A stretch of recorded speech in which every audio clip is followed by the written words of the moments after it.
అయితే చామగడ్డ పులుసు వేస్తున్నా. చామగడ్డలు ఉడకబెట్టి పొట్టు తీసి ఇట్లా కట్ చేసి పెట్టుకున్నాం. వెలిగించి గిన్నె పెట్టుకొని ఆయిల్ వేసుకోవాలి. 3 టేబుల్ స్పూన్స్. చిటికెడు మెంతులు వేసుకోవాలి. పులుసు కర్రీ కాబట్టి మెంతులు బాగుంటాయి. కొంచెం జీలకర్ర, ఆవాలు వేసుకోవాలి. ఉల్లిపాయ ముక్కలు వేసుకోవాలి. అల్లం వెల్లుల్లి పేస్ట్, పసుపు వేసుకోవాలి. ఉడికించుకున్న చామగడ్డలు వేసేసుకోవాలి. లోపు ఒక నిమ్మకాయ సైజ్ అంతా చింతపండు నానబెట్టి పెట్టుకుందాం. కొంచెం కరివేపాకు వేసుకొని ఉడికినాయి కాబట్టి ఎక్కువ వేగాల్సిన అవసరం లేదు.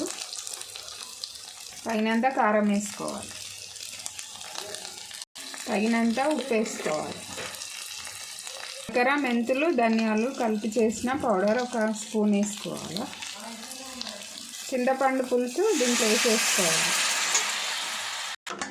ఇట్లా చింతపండు వేసుకొని కొంచెం పులుసు మరగనివ్వాలి. ఈ టైంలో ఉడకబెట్టుకున్న ఎగ్స్ కూడా వేసుకోవచ్చు ఇష్టం ఉన్న వాళ్ళు. మూత పెట్టుకొని ఉడకనివ్వాలి. మూత తీసి చూద్దాము. మంచిగా ఉడుకుతుంది. పులుసు ఈ స్టేజ్లో ఉంటే సరిపోతుంది. ఇట్లా దీంట్లో ఎగ్స్ వేసుకుంటే చాలా బాగుంటుంది. బాయిల్డ్ ఎగ్స్ నేను బాయిల్ చేసిన లేవని వేసుకోవట్లేదు. ఇష్టం ఉన్న వాళ్ళు వేసుకుంటే చాలా బాగుంటుంది. ఇంతేనండి. స్టవ్ ఆఫ్ చేసేసుకుంటే అయిపోతుంది. ఇంతేనండి చామగడ్డ పులుసు. నచ్చితే మీరు కూడా చేసుకోండి. నా వీడియో నచ్చితే లైక్ చేయండి, షేర్ చేయండి, సబ్స్క్రైబ్ చేసుకోండి ఫ్రెండ్స్. Thank you.